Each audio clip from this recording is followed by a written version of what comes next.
प्रशांत किशोर जी आई बांकीपुर बिहार से जीत दर्ज कला है और विधायक बन गया है और बाकी विपक्षी सब पार्टी के नस्नाबूद कऽ देलखिन है, धूल चटा देलखिन। अब सवाल एतऽ ई उठे छै कि ई जनसुराज के शुरुआत छै। बिहार के लोग जे नया विकल्प ताकि रहल छलै उनका अपन नया विकल्प जनसुराज भेट गेलन है कि ई तऽ समय बतेतै। लेकिन अखन जतऽ से नितिन नवीन जी के हटा कऽ और राष्ट्रीय नेता नेशनल लेवल लीडर बना देल गेलन, ओहि जगह पर प्रशांत किशोर जी जहन दोबारा इलेक्शन भेलै तऽ बीजेपी एहन पार्टी के दिग्गज पार्टी के नस नाबूद कऽ देलखिन और अपन सीट दर्ज केला।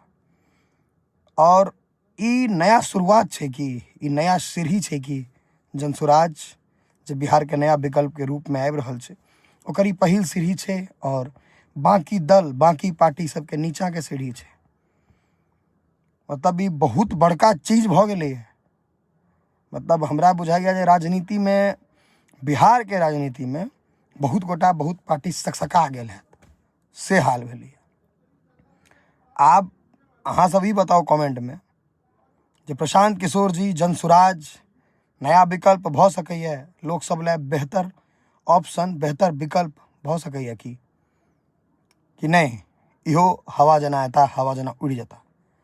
अब अहाँ सब निश्चित निर्णय लिया और कमेंट में बताओ जे जनसुराज विकल्प अइ कि नहीं। हम सब पहले जना गाइरो पढ़ कऽ वह पार्टी के वोट देबै कि हमरा अहाँ के बिहार के लोग के कोनो नया विकल्प भेट जाएत।